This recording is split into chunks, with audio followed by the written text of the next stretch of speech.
provisioned and released with the minimal management efforts. So cloud is basically a sharing, basically a sharing of resources in an easy way, and then where people can have access to it, okay, without much of the hurdles and without much of the efforts. Okay, so that's a general term which we generally understand as a cloud.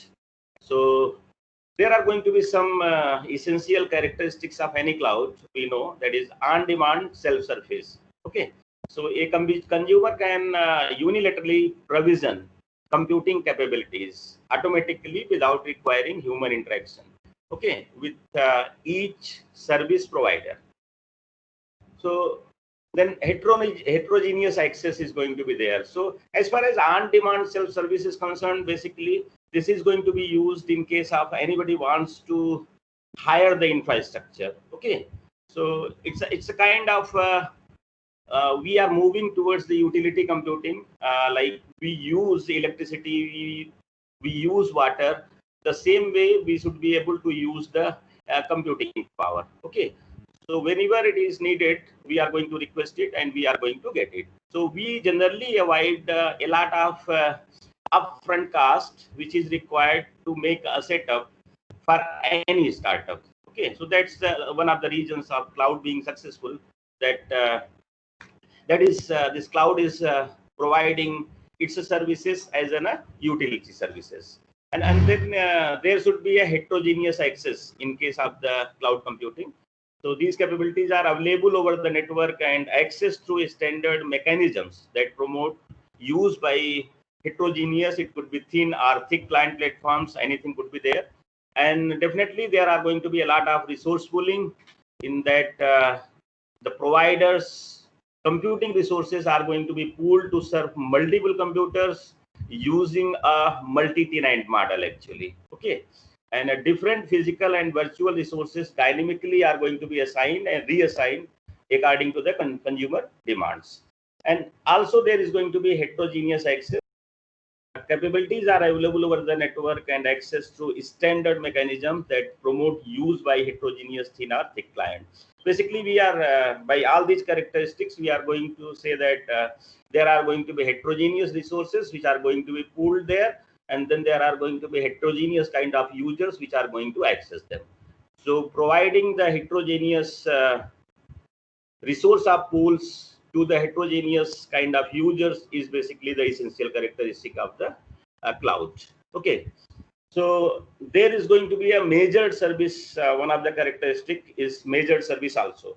Cloud system automatically is going to control and optimize resources used by leveraging a metering capability at some level of abstraction appropriate to the type of service. This metering is actually metering concept makes cloud computing a utility computing as well as it's a demand.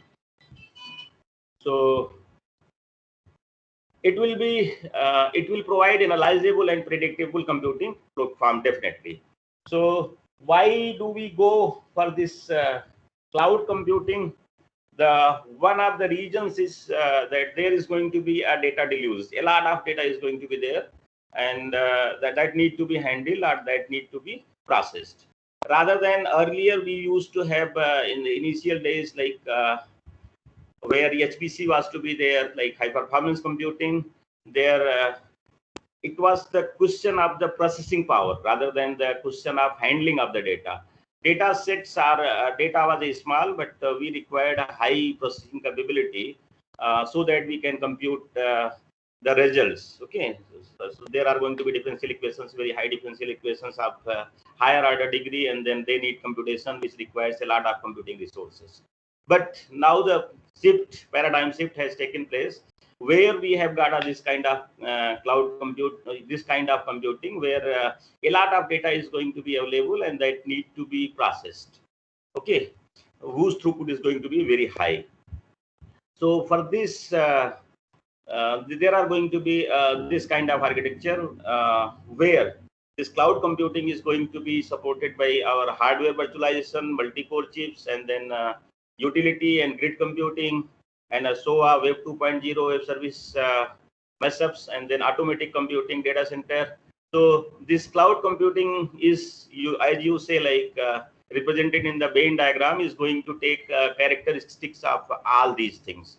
Okay, as well as it's going to take the support of the distributed computing and the internet technology to make it accessible to anybody, anywhere. So these clouds are going to be basically supposed to be STC systems, that is the high performance computing systems. And we also know like there are going to be HPC systems. So these STC systems are generally going to evolve from this file sharing concept, that have got the distributed control, having the peer-to-peer networks. And then this SPC is supposed to be basically having clusters of massively parallel processing systems. Okay, and then both of these are going to be actually merged at point where this is going to be called as a computational and data grids. Okay, and then definitely we are going to have the various applications of this clouds. Okay, these two technologies merging together, giving rise to the cloud, and then various things may happen. So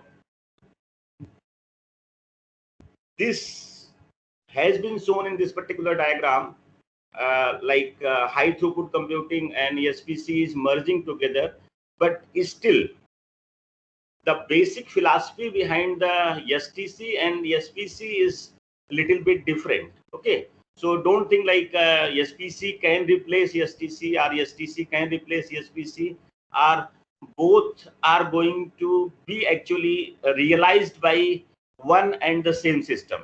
As we are seeing that the computational and data grids are going to provide the support. Reason being, still there is going to be a specialization. When we say it is the SPC, then we are going to build a SPC system. There we are actually looking for the more compute cycles. That means we are sort of compute cycles, and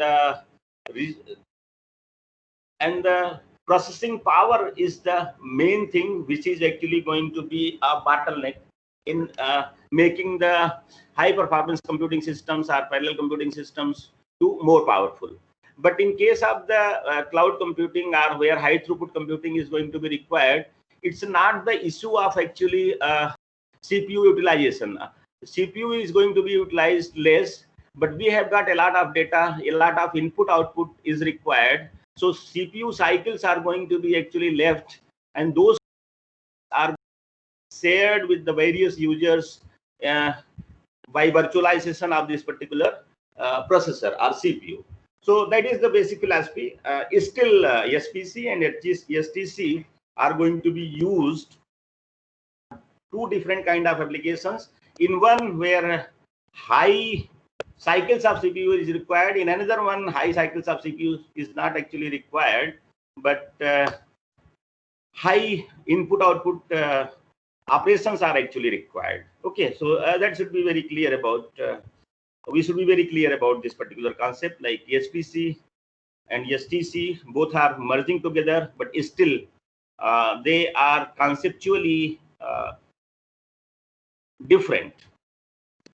Okay, so then this all is going to be supported through network centric computing, where we say like my network is actually a computer. Long back people from the sun said like that network is a whole of the network, or internet is going to be the computer. Okay, so information processing can be done more efficiently on large forms of computing and storage systems accessible through the internet. Okay, so then emerged grid computing, that is initiated by the national labs in the early, with the concept based upon the power grid or electricity grid, and has got its success and failure, but has not become so popular. Okay, then came the utility computing by IT companies, and through the utility computing only we are going towards our this cloud computing and further. So the focus of this utility computing is basically on the business model for providing computing services. Okay, it often requires a cloud-like infrastructure whenever we are going for the utility computing. because we have to provide the resources on demand of the consumers, on demand of the customer. So this cloud computing definitely is a path to utility computing, which is going to be embraced by major IT companies, including Amazon, ESP, IBM, Microsoft, Oracle, Google, okay, and many more. So this technology convergence basically towards HPC for science and STC for business, mostly we say. The discussion I was taking, like this SPC is for science actually, when we are going for the Mars exploration, or we are going to rovers or Mars Pathfinder or something basically like we have into the pandemic of COVID-19. So when we have to understand the genomes of the viruses and all those things, then probably we are looking for the SPC. We are not looking for the STC. Okay, so HPC is basically going for the only scientific applications or scientific computing, and STC is going to be utilized mostly by the business. Okay, so this is going to be these are going to be the computing paradigms, like web services, data centers, utility computing, service computing, grid computing, P2P, or cloud computing. These are various computing paradigms, and their attributes and capabilities are nothing but the we want computing to be available, reliable, ubiquitous everywhere. Okay, and it should be autonomic, means that means there is no human intervention. It should be automatically discovered, dynamically discovered, and finally the services should be composable with certain guarantee of QoS and service level agreement and all those things. So this SPC is going to be used for high performance computing, which is oriented for scientific computing.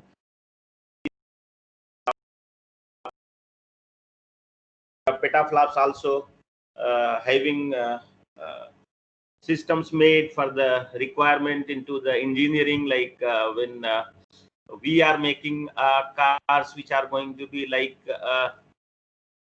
RE or something.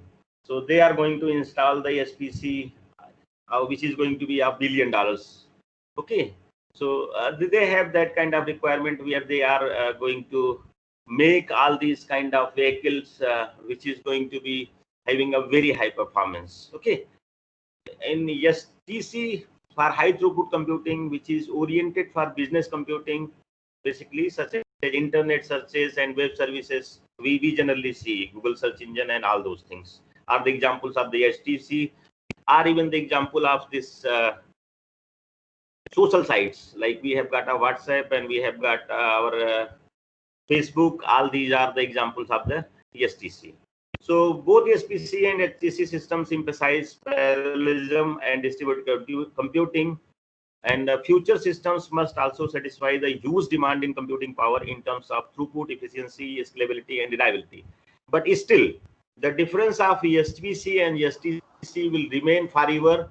Reason being, there is the difference into the basic philosophy itself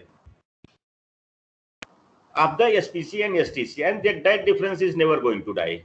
So never can SPC replace STC, or STC can replace SPC. So the cloud is historical roots is basically in internet types only. We are going to have search, email, social networks, file storage, and all those things which are going to be kept somewhere in something like some data centers figure is visible on your screen.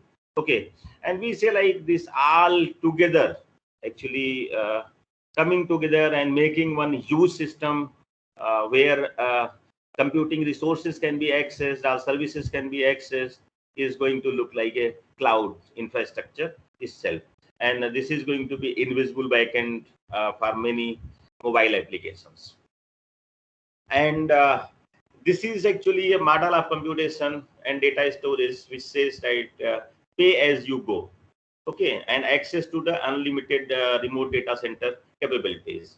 Pay as you go, as I already told, that this is nothing but a model where we are going to say that we don't require upfront cost. We want some computing power. We can actually go to the any cloud service provider and we can access the various services.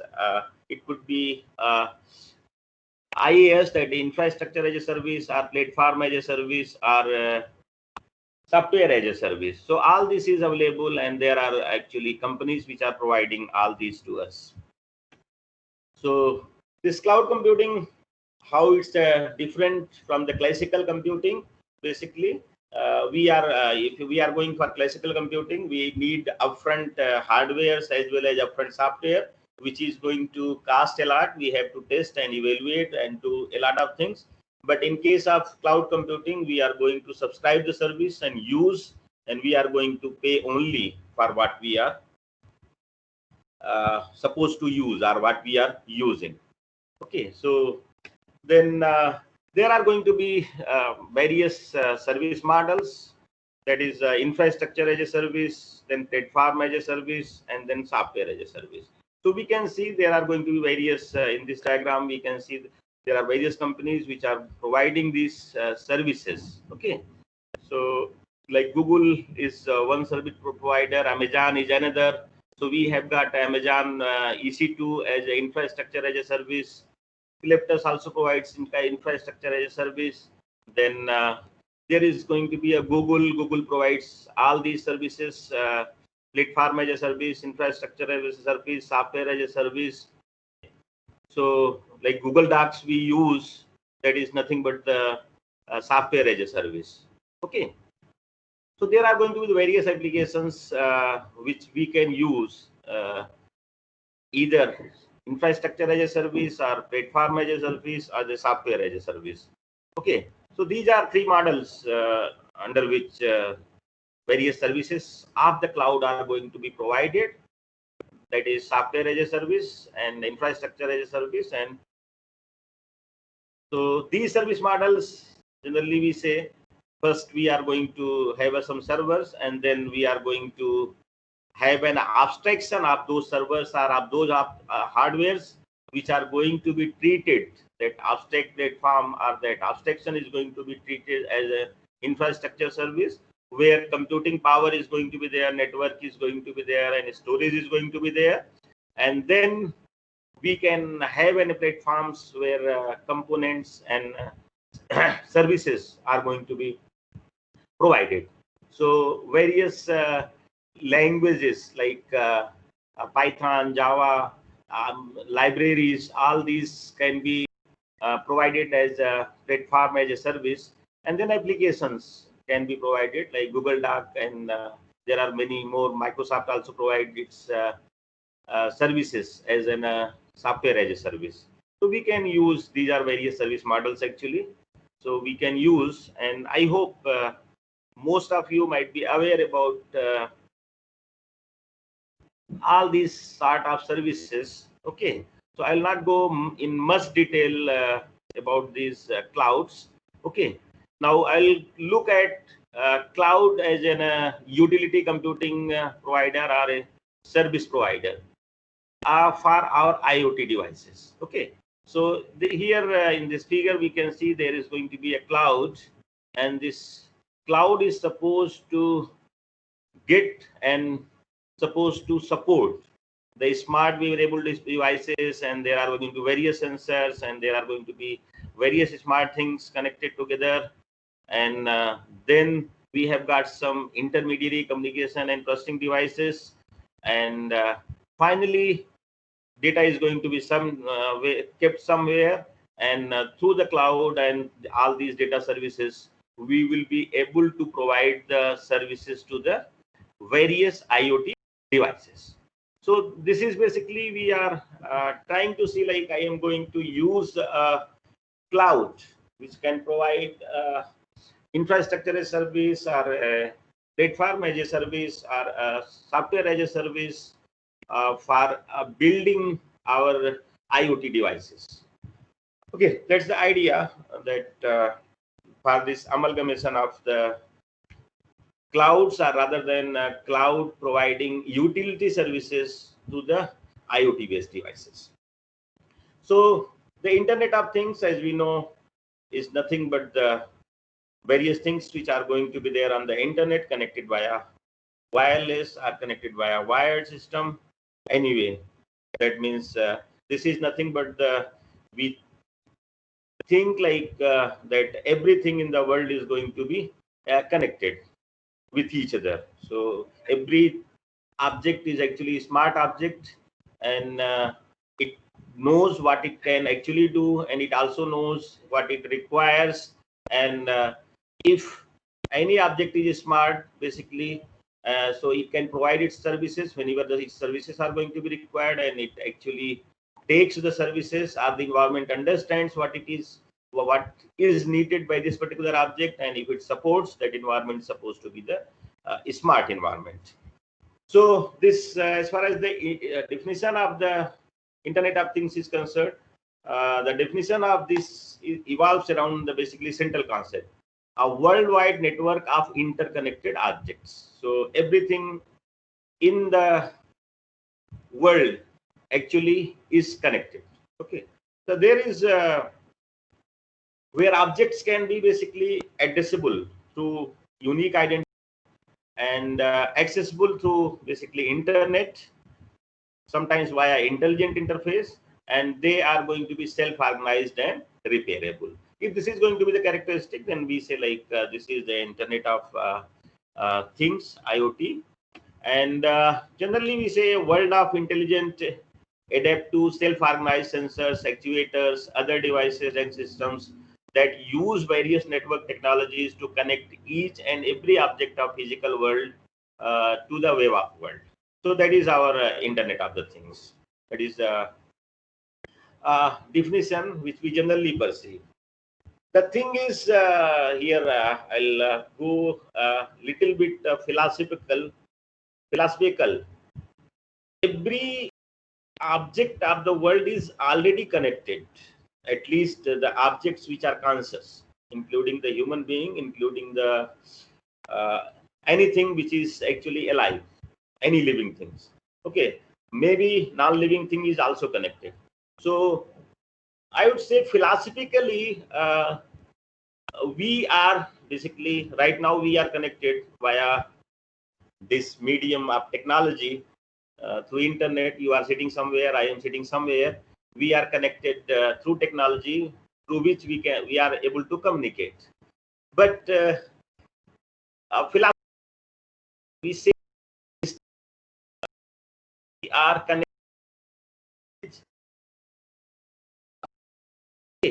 So that consciousness, I generally say like this, whatever the drive of connecting everything of the world, or everything of the world, is nothing but the uh, craving of the human beings really who are connected, to be connected with everything and each thing. Okay, so even if we are trying artificially to connect with each other, but we, all living beings, have got a certain connection. Whether we realize or not, that's a different story, but that's altogether a different aspect. Here we are trying to communicate via technology means, and get connected. That's a one issue. But still, the motivation or drive to get connected may be only because of we are trying to derive certain satisfaction by connection, or derive certain services by connecting to the various devices which are going to be smart. So this connectivity is definitely going to keep on increasing till everything is going to get connected, and that's what the idea is actually going, which we are trying to realize through this IoT technology. So this computing trends we can look at basically a little bit. What I was saying earlier, we used to have a pre-computer era in which there were letters, postcards, which we used to send, and then we were able to communicate with each other. Okay, that was human-to-human communication, and this has got its own advantage as well as disadvantage, enjoyment as well as displeasure. But then we came to the era that was the human-to-human communication. Okay, with writing skills and reading writing skills. Now we came to the wired computing era, where humans are actually connected with the machine, and then machines are going to be connected with the other machines. Other humans are going to be there, which are going to actually interact. Then the same paradigm could be repeated through the wireless computing, where we also say it is human to human, human to machine communication. But we are not wired. We have been actually freed from the bond of the wires, that we can roam around and we can move around, and still we will be able to communicate with the machine. Anybody else connected with the machine can communicate. Then there is going to be the web of world, where we say like this is going to be machine to machine communication. So when we talk about the Internet of the Things, generally we think about this is going to be the machine to machine communications, like are at least even humans who are, they are machines itself, they are sensing them. We are going to activate or deactivate certain things, and we are going to do certain things. So everything, including the human, is going to be treated as an object in case of our IoT devices. So this is some examples of machine to machine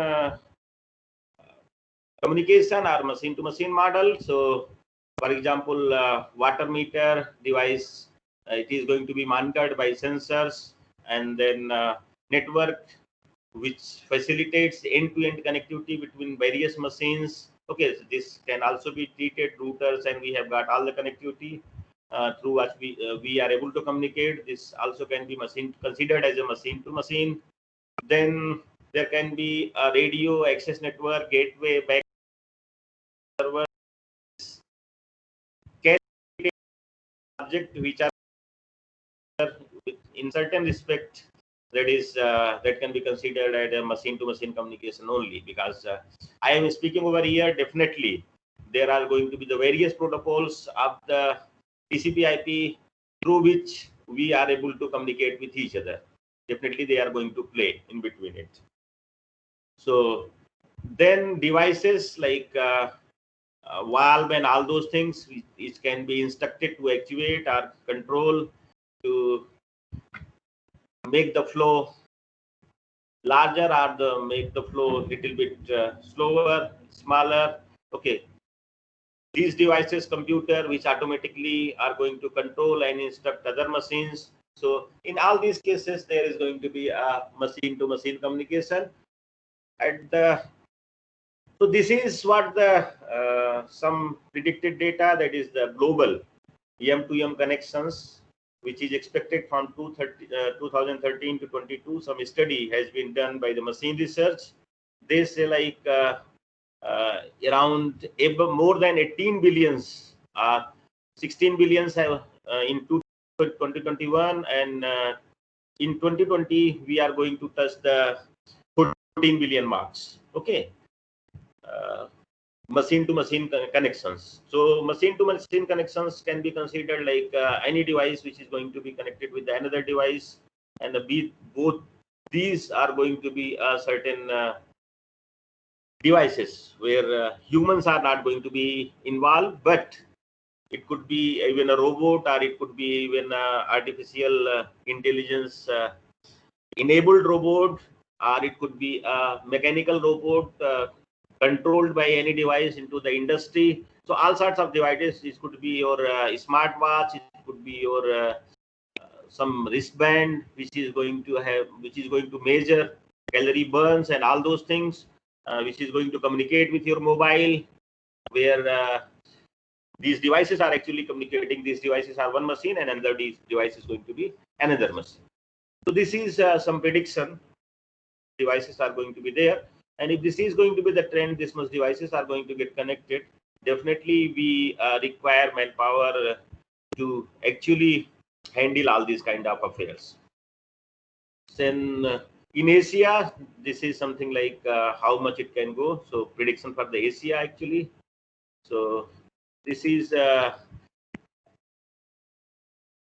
M2M connections in billion. So there are going to be various categories, like how much intelligent buildings are going to be there, how much consumer electronics are going to be there. Okay, this is mostly driven by these two things, and then various utilities and automotive and other smart cities. We can think about various categories, how much this particular data is going to be, which is going to be used for the connections of these kind of devices. But mostly it's going to be intelligent buildings and consumer electronics, which is driving actually all these things.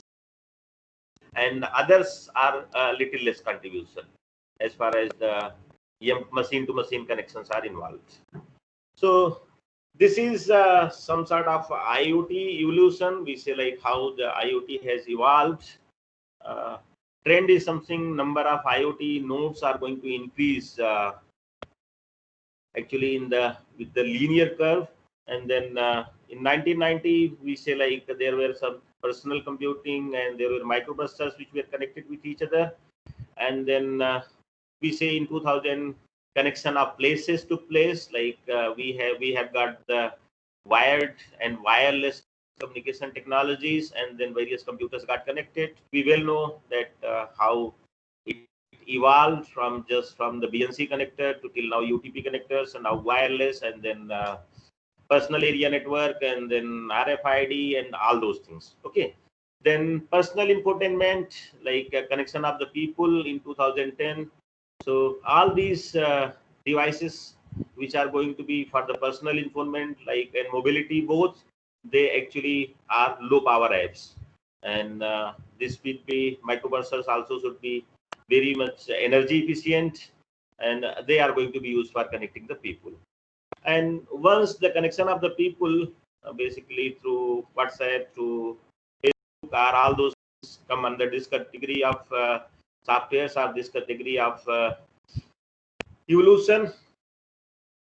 We further going to the connection of all the things. So here that means everything is connected via the internet, and even being a human being, we are something which is going to activate or deactivate certain things. Okay, sensing at us, the light of my house gets on, or when I am away from my house 2 kilometers, 3 kilometers, by mobile phones I can make the AC on, or I can switch off the AC when I am in the office I forgot. So all these operations we can perform with the help of this IoT technology.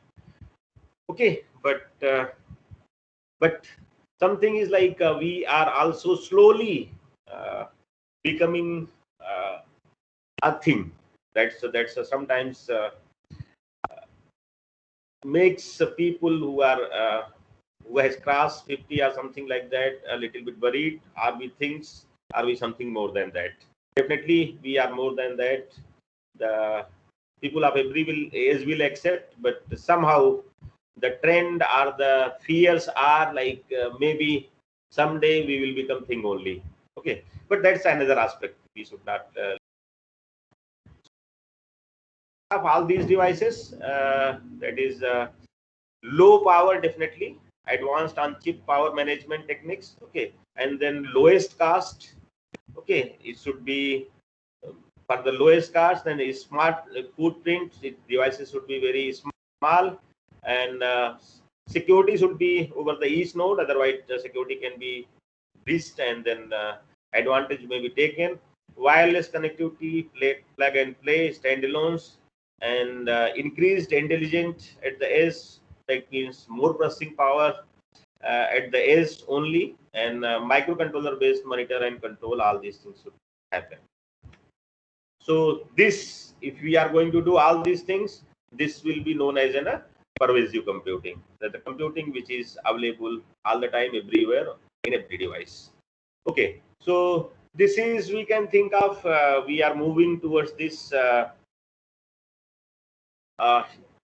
First, we looked at the industrial revolution where mechanization took place, and steam engines got designed, water power was there, then diesel power, oil power was there, then electricity generated, and then all those things. Then we all know probably mass production, assembly line, and electricity, and then finally computers and automated automation, where we have done a lot of automations. There was a fear at certain point of time that all these automations will remove actually all the human powers with the machines only. Then there was we can say opposition, or people opposed that this should not happen, but we see like these things actually till now has generated sometimes we say like more jobs than these has taken, okay, over the world. So but still people are fearful when we are going into the cyber physical systems. Okay, so in the cyber physical system the same fear is there, that whether our existence will be there or not when we are going to be in purely cyber physical systems. Because I have seen and met certain cybers in real life, and they actually are half human and half device.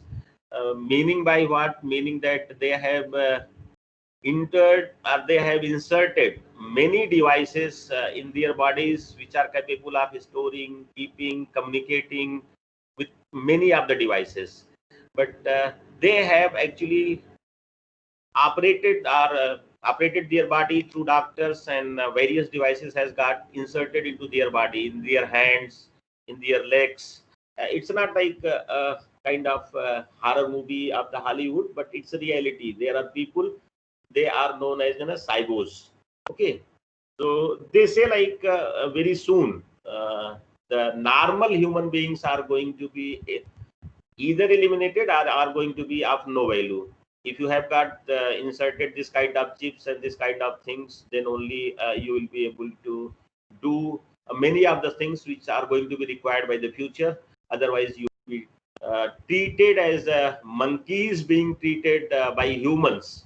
Okay, because we say that we have been evolved from the monkeys and gorillas. So they say like what monkeys are right now to the humans, that the humans will become for these kind of cybers. So that's the kind of fear that can happen, that may not happen, I cannot predict, but we should be careful about all these things. So these are the things where actually ICT enters in at this particular course, the in information and communication technology. And this, what I was saying, like a little bit fearful, everything being treated as things, that's where actually IoT comes.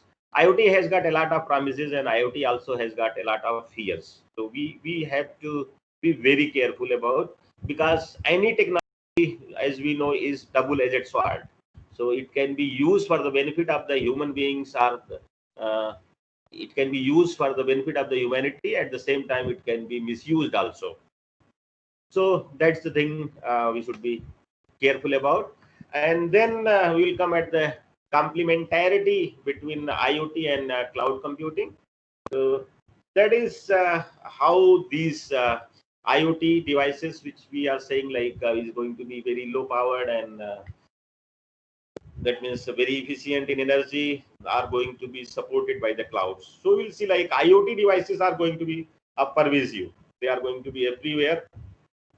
Things are going to be placed everywhere. Okay. And when we say ubiquitous, then in cloud computing, then we mean resources are usable from everywhere. Okay. So resources usable from everywhere is one thing, and things placed everywhere is one thing.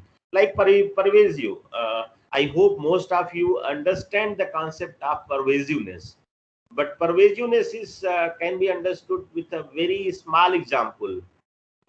That is, we can say like something is pervasive, like newspapers. If you go in the plane, or if you go into the train, if there are going to be the papers which are going to be placed everywhere, or which are going to be kept everywhere, if you go to the airport, you can actually pick up the newspaper, and then you are going to leave it into the flight itself. You don't need that, you don't have desire to take it to your home. Okay, So anything which is going to be pervasive actually is going to lie like a air, like a soil, like a water, isn't it? So you don't. It's not like I am going to take it to the my home and I am going to keep it somewhere. So pervasive things are going to be actually the things which are going to be extremely valuable, but they are available in such a quantity, or they will be in such a number that nobody is going to actually take it away as if it is going to be some personal asset. So then things become pervasive. But resources, if they are going to be usable from everywhere, I have got my laptop which is usable from everywhere if I am going to give the access to anybody. But this is actually which I will keep with me. Even with the case of the newspaper, if I am saying this is my newspaper and you can take it for reading, but later on I will take it, then that particular newspaper has not become pervasive. If I care to take it back, then that thing has not pervaded the life. Once the things pervades the life, that means things is very important. Still nobody cares about it because it's available as and when needed. So if I am going to leave the paper, I know that wherever I will go, I can get the paper. Like we say Wi-Fi is becoming pervasive little bit in India also. This is available over the airports or the stations, railway stations, or if it is going to be provided in the city, then we will not be caring like how much data, how much thing I am actually using, rather than which pack I should be taking. Okay, so that is the concept of pervasiveness. And then IoT is going to be the real world things, definitely. And cloud is going to be made of virtual resources. So we can say like real world things are going to actually use the virtual resources provided by the cloud. And then IoT is limited computational capabilities.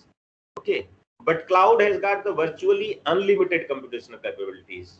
So this limited computational capabilities, the devices with the limited computational capabilities, can they take the advantage of virtually unlimited computational capabilities? Then there is going to be limited storage or no storage capabilities in case of this IoT devices, while virtually unlimited storage capabilities are going to be there into the cloud. So internet as a point of convergence, okay, and internet for service delivery. So this is the internet as a point of convergence in case of the IoT devices, but internet is going to be used as a for service delivery in case of the cloud. And IoT is a big data source. Okay, there is data which is actually going to be made available by these IoT devices. But in case of this cloud, they are going to manage all this big data. So basically, we can say like these IoT and cloud are complementary concepts. One is going to support, or one cannot live without other. Okay, so this cloud provides this service-oriented abstraction for the complex underlying hardware and software through a set of services needed by different applications. And this cloud offers high flexibility when new and advanced functions need to be added. So any IoT devices which is going to appear new, they can be integrated with the cloud, and services can be designed, implemented, and integrated in a flexible and easy way for new application developments with the help of the cloud. So as we have got various models of services in case of our cloud, and the same model services of the IoT are also going to be provided. So there are going to be these services like tasks, things as a service. So things as a service is supposed to aggregate and abstract heterogeneous resources according to the tailored thing like semantics. Then SNAS are Square as sensing as a service. These are various services which are going to be provided by the IoT device. Yes, yes. पूछ रहा था आपके यहाँ से कितने लोगों ने भरा है? Hello. गेट नहीं, सभी को भरना है भाई. आपको पता नहीं है सभी को भरना है. आज लास्ट डेट है, इमीडिएटली आप सभी लोग को बोलिए भरने के लिए.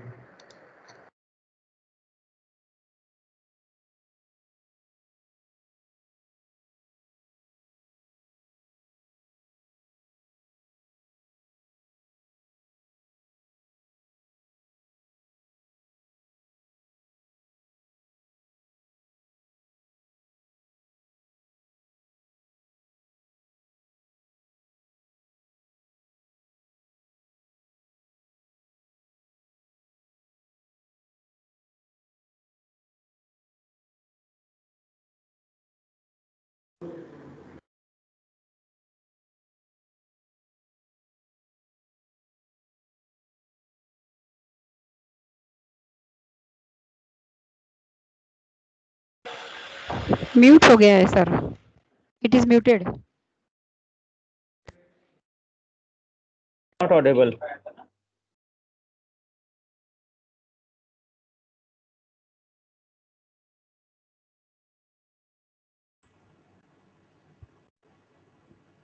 Okay, so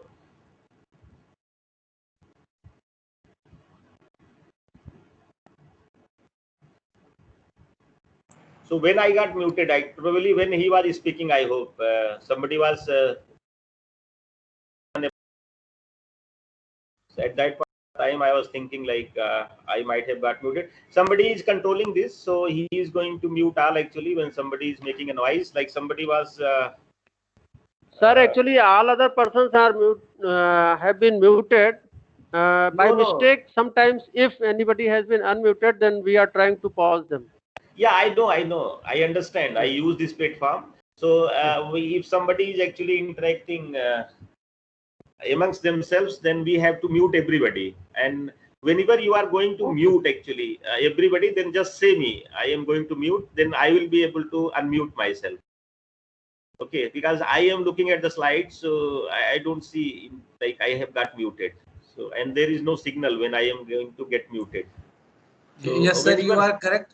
You are correct. I request Harish sir to please do not select mute all button. If anyone unmutes, then please mute that person only. Okay. So we are doing this personally, individually. I request sir to please continue. We will take care of it from now on.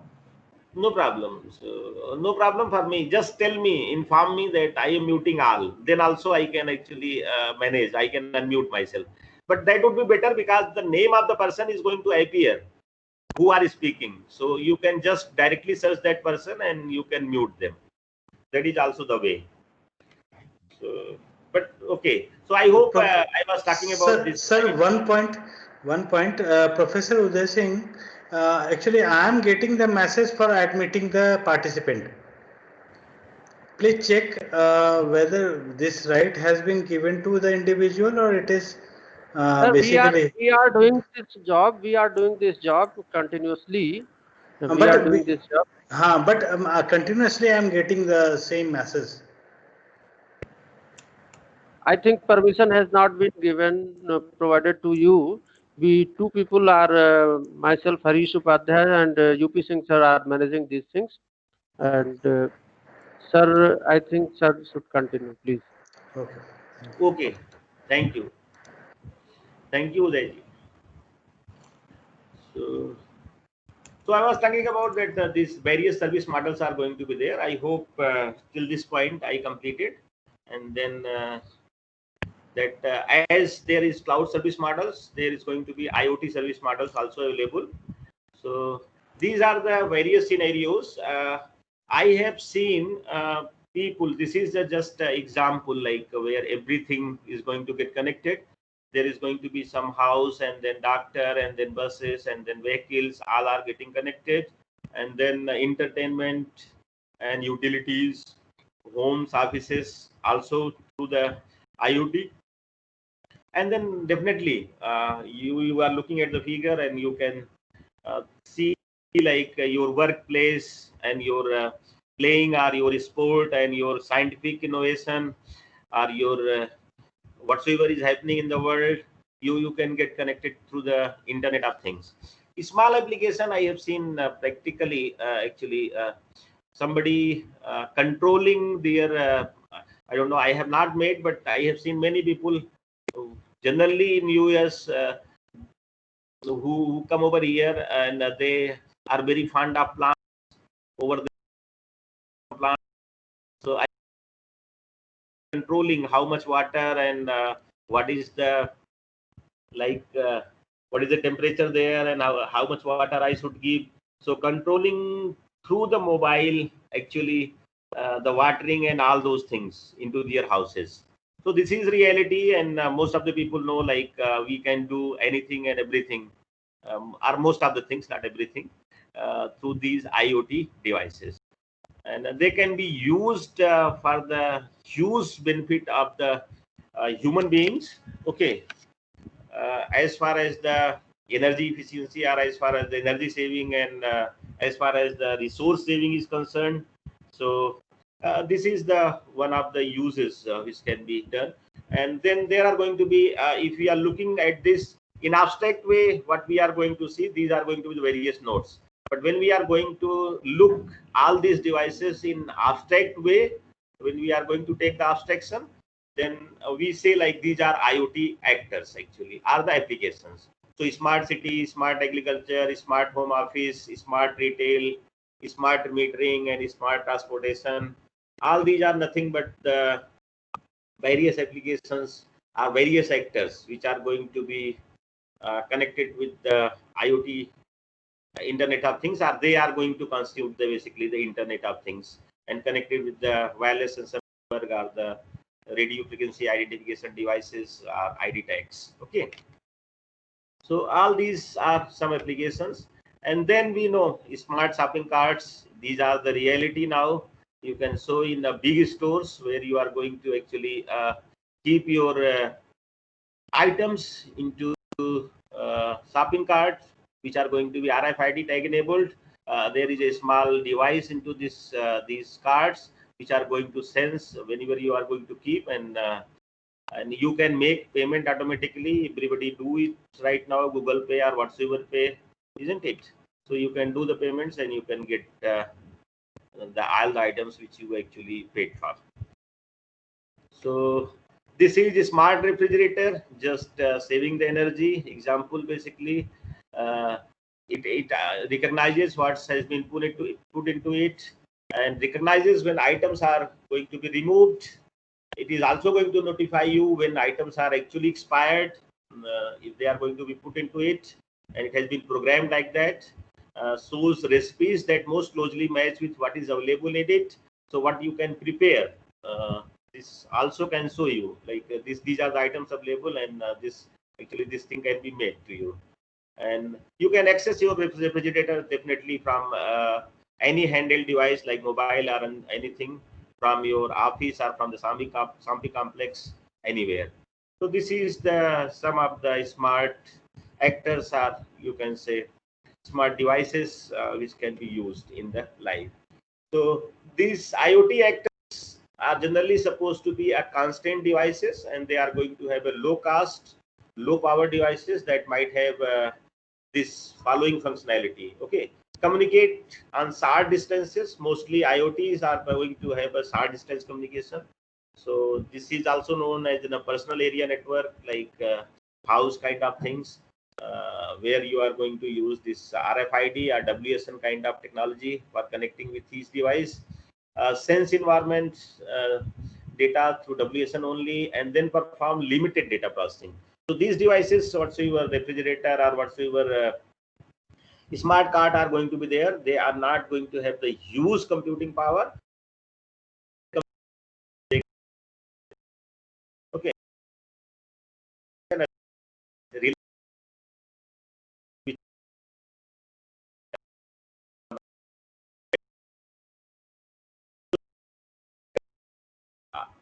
And constants of these devices are the characteristics of the constant devices, these devices which are constant actually. So if these are the constants, there is going to be a resource constants, then that means protocol must be energy efficient definitely. If we are going to work over the IT, we have to always be very careful about energy efficiency. Operation unattended, actually any device which is IoT device is generally supposed to be operation unattended. Till now it has not become as pervasive as I told you. Any IoT has not become pervasive till now. So till it becomes pervasive, anything which is going to be unattended, at least in any country, adversary can capture any device, or adversary can take, or anybody can take this particular device, isn't it, to his home. So this the philosophy of IoT, make everything pervasive, but till it becomes pervasive, it's nobody cares to take it to their home. Then actually this is one of the constraints of the IoT devices. Not tamper resistant actually. If it is not tamper resistant, any adversary can compromise this device's data and do lack of central control, there is always going to be nothing like a very big device. So it's a peer-to-peer mostly communication, and cooperative data exchange is going to take place in these cases. No pre-configured topology. So that is nothing like this device. Say mobile is connected with the refrigerator, and refrigerator is connected with the TV. TV is connected with the fridge. All these are going to make their own topology as and when needed. So devices does not know, fixed topology is not going to be, or pre-configured topology is not going to be there. So they don't know what are the various devices which are going to be in advance. So it's ad hoc kind of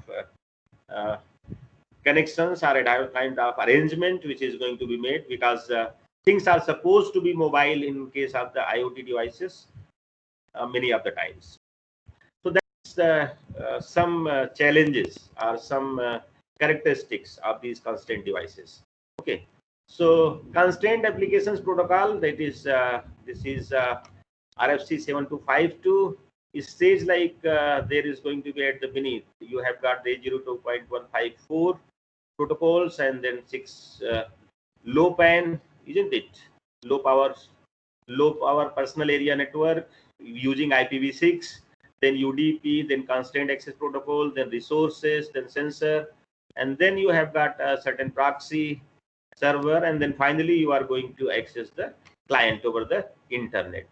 Okay, so these are going to be the devices, and COP is an application layer protocol that enables web services for constraint devices and networks.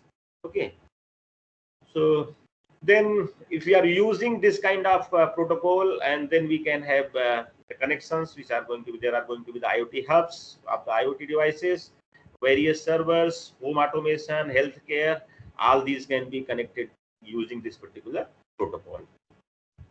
So there are going to be the various data sources from which we can get the data. So a lot of data. Yes, then accelerometers, light sensors.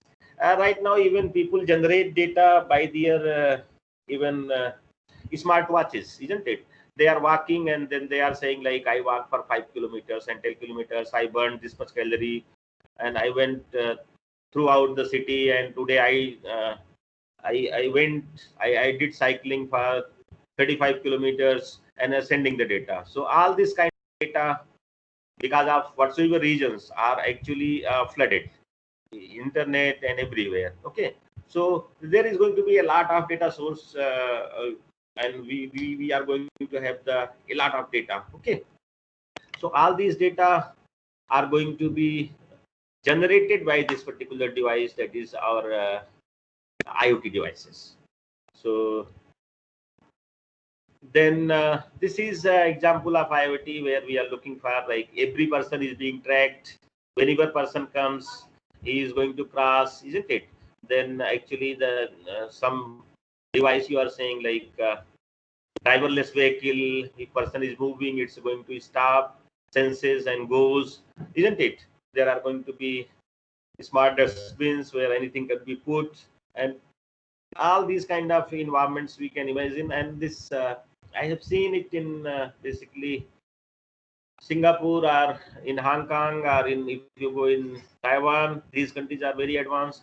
So even 3 or 4 years back, they were making use of kind of these devices, where if you are waiting, then vehicles are going to be actually guided to take you to somewhere. Like there are 10 people, then one vehicle will appear from somewhere.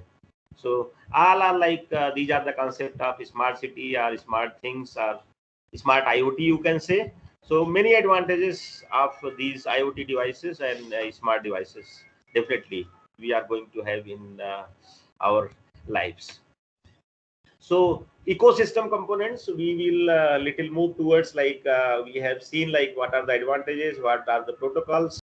You will see like what's the ecosystem components of any IoT devices. Okay, and then what are the various platforms on which we can actually work. So this will look for another. So I know I am sort of little bit time, but I will try to cover as much as possible. So ecosystem components, like device manufacturers definitely are going to be there. We are going to develop sensors, actuators, and smart applications. the best thing about this device manufacturing in case of the this IoT devices is there are going to be 3D printers. If you are actually smart and if you know the how you are going to actually make the devices, you can use 3D printers to make certain smart devices. Okay. So network service providers, operators, and network management services providers are going to be there. We are going through which you are going to get connected. Then finally, cloud service providers. If we want to take the services of the clouds, which are going to be used in IoT devices, and then there are various platform providers, middleware providers, and software development kits are going to be there. So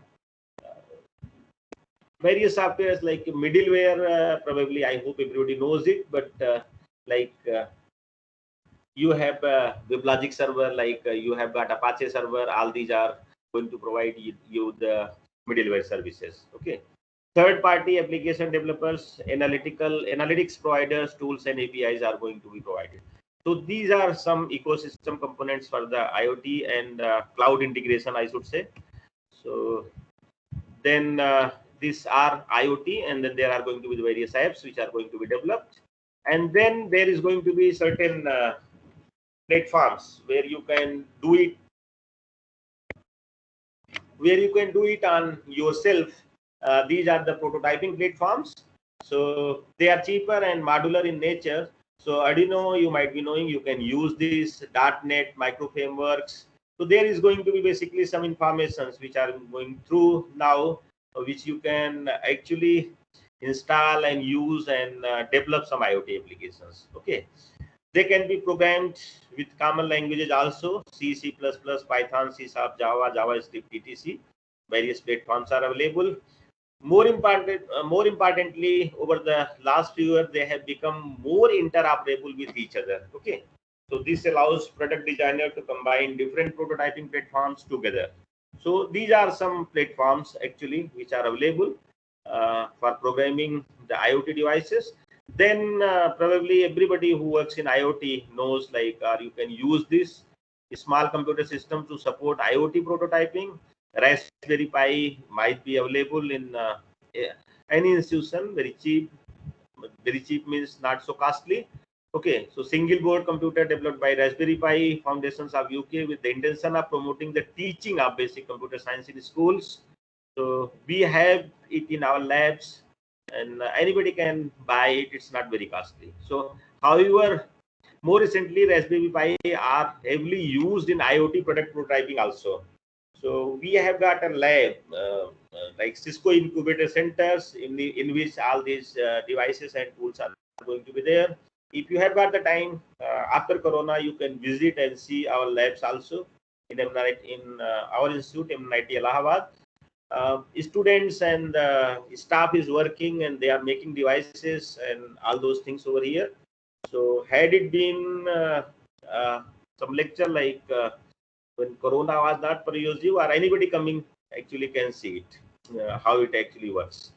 So importantly, most of the platforms, this such as Arduino, can successfully work with this Raspberry Pi computers and all. So Intel and Microsoft also provides support for the IoT. Intel has produced small computers, that is Intel Galileo and Intel Edison boards, which run both Windows and Linux. So these are competitive to Raspberry Pi. Okay, so all these you can go through. Probably programming ID tools such as Microsoft Visual Studio provides significant support for IoT program development by facilitating visual wiring, mashups, and automated code generations. Okay, so such is a programming and prototyping capabilities have attracted significant attention from hobbyists, researchers, and even from school children to do work on the IoT. So this IoT basically, if you are looking at any application right now, then 2 or 3 things are going to definitely appear. Like for security, you may use the blockchain technology, and for sending certain things from one year securely, you can use these IoT devices. So amalgamation of certain technologies are actually going together to ease the human life in secure and in a better way. Okay, So all these are going to be actually the platforms. So examples of this kind, basically General Electric deploys sensors in the jet engines, turbines, and wind farms by analyzing data in real time. Okay, so GE saves time and money associated with the predictive maintenance. So whatsoever is going to be there, that is going to be sensed and maintained and analyzed, everything. So these kind of devices or these kind of applications is already available. So this is the way IoT actually can use local distributed clouds also. Okay, so you have got a public cloud, I hope public cloud and private clouds, all those distinctions is of the cloud. Okay, so public cloud means available on the internet for everybody. Private cloud means for certain organizations, certain people will be able to access all those things. Okay, and then there are going to be the cloud management servers, and then there are going to be network control systems, and finally we have got indoor objects and outdoor objects. And we all know, like technology is going to vary. If we are using the indoor objects, we cannot use the same technology for managing or connecting the devices which we can use when we are outdoor. Okay, so all those things can be done through the public resources or location management, local resources, resource exposure. So all these things are going to be amalgamated with each other. So I hope figure itself is self-explanatory. So I have only 5 or 6 minutes, I hope. So integration of clouds and the IoT. So this is combining clouds and IoT to support required resources to increasing heterogeneous objects. Through cloud, we can support all these things to meet the dynamic computational needs of environment applications with existing sensor network technologies. And the benefits definitely are the cloud can work on behalf of the object for increasing availability, maintaining performance, and scalability for the IoT devices. The cloud can support resources continuity so that objects move freely, changing access technology while using resources from the same cloud. So I'm not going in much detail about the technologies involved, how it's a very easy to say like things are moving and various devices are connected, but real issues comes when you are going to have a multiple connections on the same Ethernet card or on the same device. One device is getting connected, then if another device tries to connect on that, or one device has got 2 SIM cards, you might have seen. Okay, so getting one service on one device, getting another service on another device is sometimes very conflicting. So real issues comes when you really go in deep and start working. This looks all very simple and all very easy when I'm talking about, but when really it comes to the working and connecting the devices, it's a little bit hard, we can say, or it's a little bit consuming or time taking, or I should say involving. You have to involve yourself into this. Then a conceptual, definitely cloud-based Internet of Things. This is the model. So we have got the cloud-based service things, and then the same figure in abstract way. In cloud computing platforms, SaaS, PaaS, and IaaS, and then virtual resources are going to be there. This has got the ubiquitous access, seamless connectivity by the various devices which are going to be smart environment. So we are connected with these virtual resources through the smart environment to access those resources.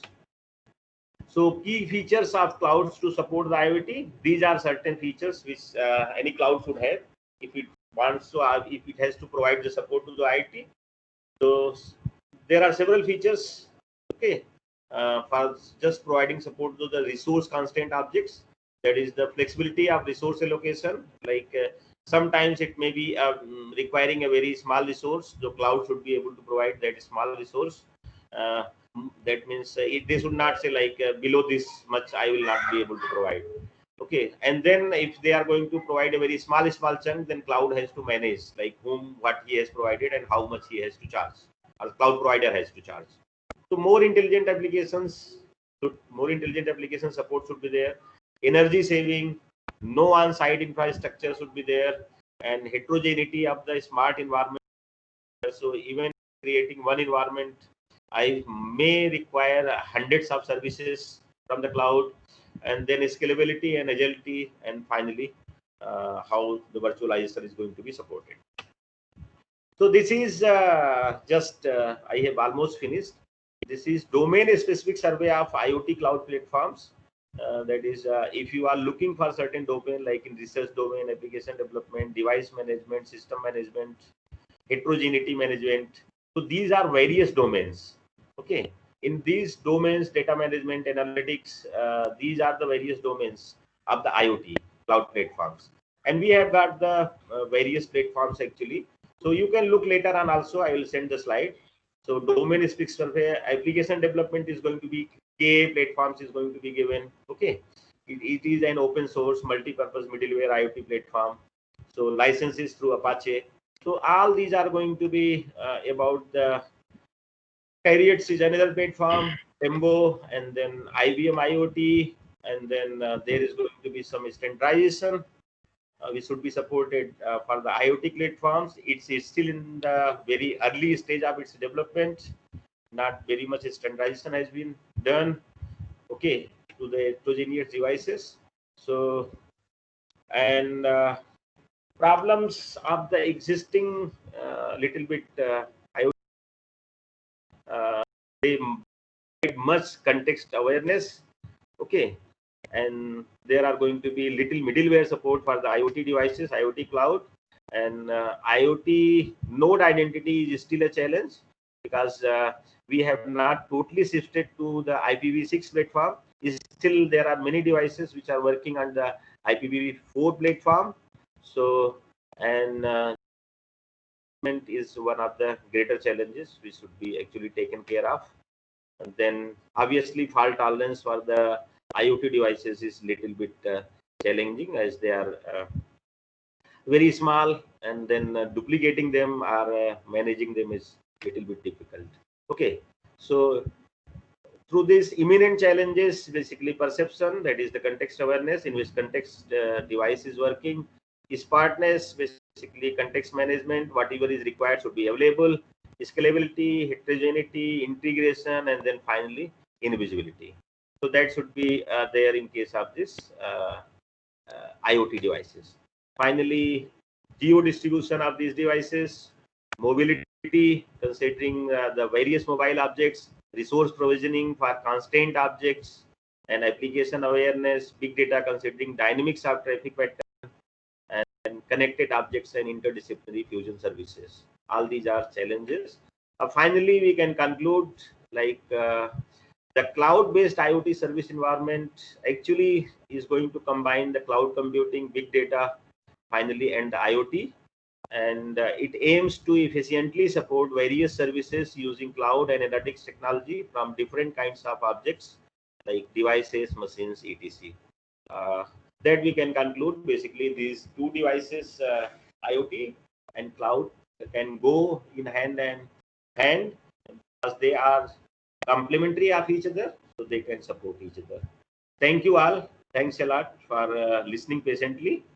And any questions, please.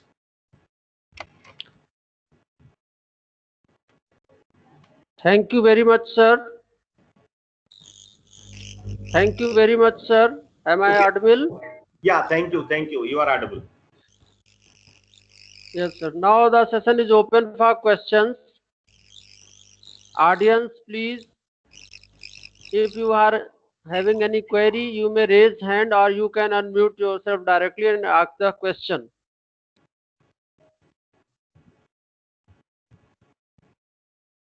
In chat box, we are having no any query regarding the lecture or any other information. So please, audience, once again, I am reminding you all.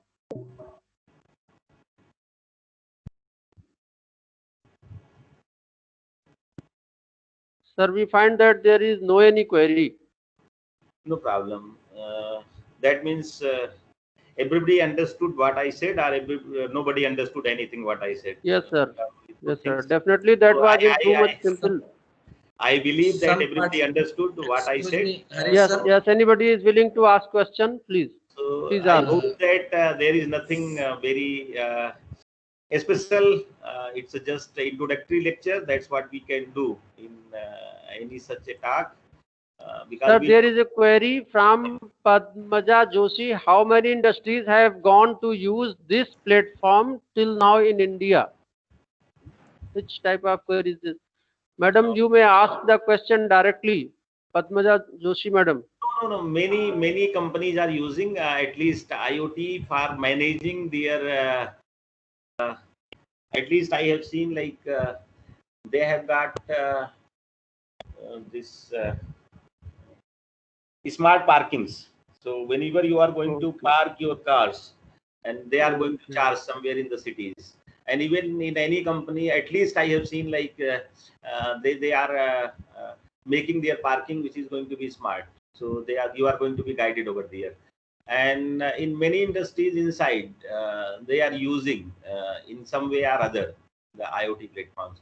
In India, it's not. I should say it's not very popular till now, but whatever multinationals are, they are using some or other forms of the IoT devices to manage their storage and all those things. And even I should say whatsoever stores like Amazon stores and from where we are buying the things are this Flipkart and all those things which are being shipped are definitely being managed in IoT ways rather than people. It's delivered automatically. So, and I haven't seen any study, so I can't say like this much percentage. But the use of these devices has been there wherever there is going to be this kind of services. Okay, so I have seen the stores in which like, bookstores books are going and they are going to be there on a conveyor belt, and then they are going to be packaged, and then they are going to be even address slip is going to be put on that and then automatically sent. And recently I heard like someone developing that through drone they are dropping the food items or they are sending their supply. I don't remember the name who was the supplier. Someone from this who actually delivery guys are trying to build the things like smartly, like they will bring your items on your actually roof with drones, so they will supply that.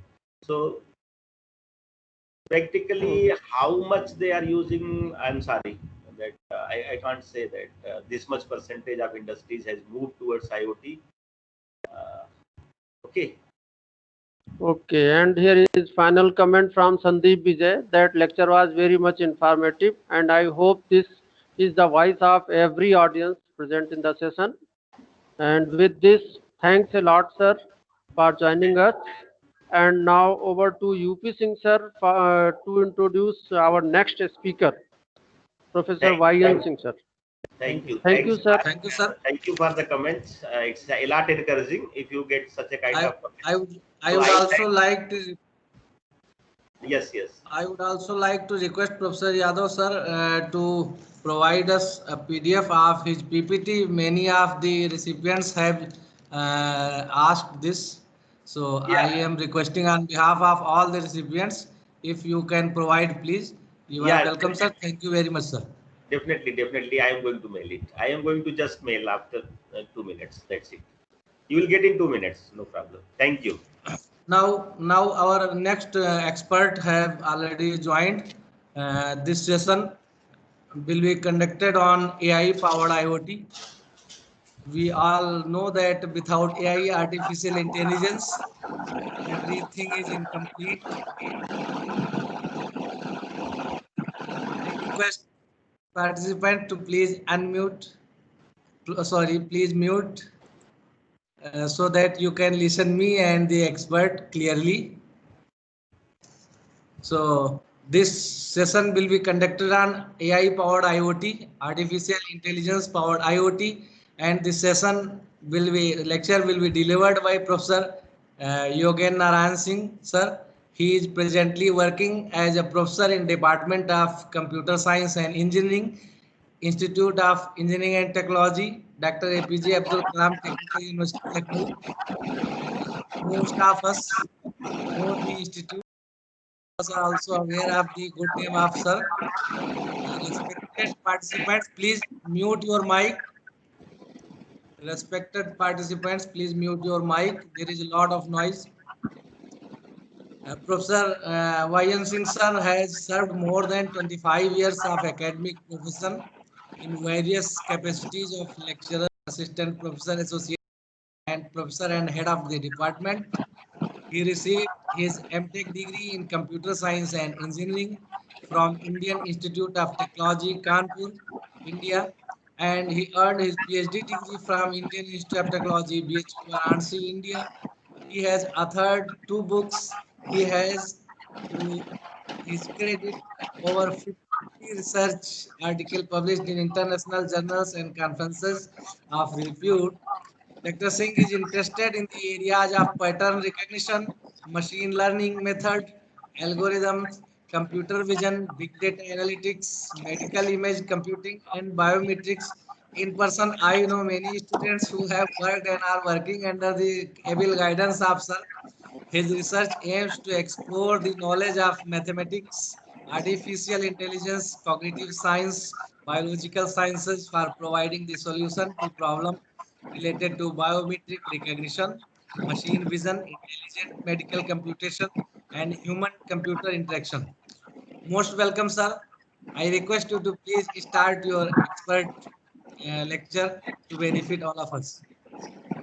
Okay, thank you, Dr. Sir. Could you? I request to please turn on my camera. The camera is off, I think. Yes, yes, sir. Please turn on your camera. In fact, that require, I think, your permission. It is not basically your.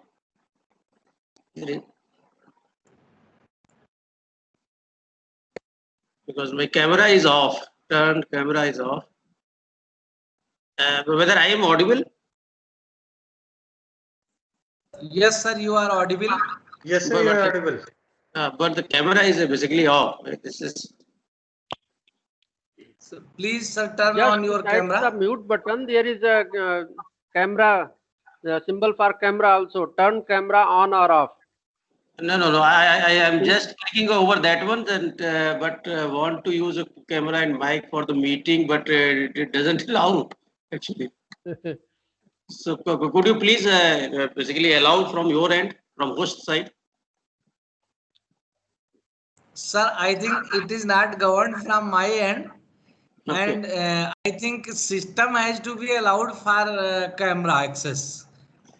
Software needs the software needs the camera access of your system. So if Okay, you have allowed the same, you will be able. So let me join again. So let me join once again. Okay. So Yes, sir. Yes, sir. Please, you can quit and join again.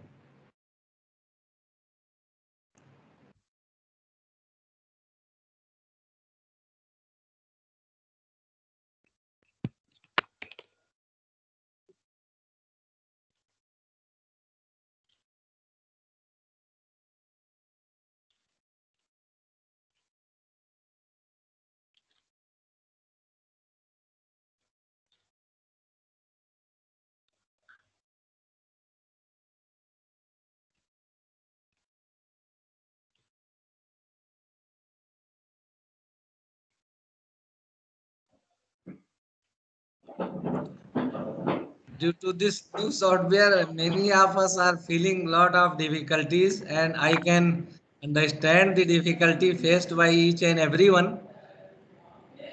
Initially, everyone knows I had planned the meeting, the FDP, through Google Meet, but due to certain technical issues at the last time, at the 11th hour, I had to switch over to this new software, and many of my friends and other professors from various IITs reported that this software, Microsoft Teams, is being vastly used by IITs and other central universities. So I finally decided to try it. Anyway, we have already passed 5-6 sessions, and by the bless of God, we will pass other sessions also. Please bear with me if some technical difficulty happens with us. And by the time sir rejoins again, let me explain to everybody, each of the participant with us, that I have personally requested all of the previous experts to provide their PPT in PDF or any available form, so that I can distribute it amongst you all. But please understand that we cannot force any speaker to provide PPT. It is speaker's willingness and his kindness to provide PPT. So if any of the speaker, I think Professor Behra from IIT Patna has provided his PPT, and I have distributed to you all. And as soon as other speakers provide me, I will again put it into the WhatsApp group to open to all of you. So I think sir is not again with us. So let me try to connect him.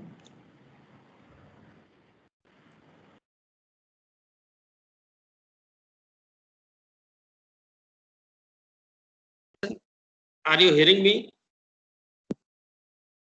Yes, sir. Are you? Yes, sir. Yes, sir. You are with us. Yes. You are visible. So Your video is not visible. yeah, video is not. Yeah. So that's Okay, why. sir. No problem. You can share your screen. So, Okay. Yeah. Okay. Yeah. Basically, audience need the PPT screen. Right. Okay. Let me continue. Right. Yes, sir. Okay. Sir, can you find the sharing option on your screen? Yeah. I have the sharing options. Okay.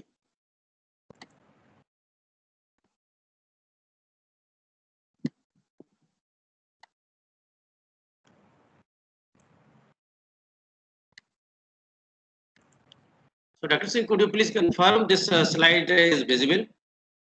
Yes, sir. Your slide AI enabled IoT is clearly visible to all of us. Visible, Now sir. I request you to Okay. continue. Yeah.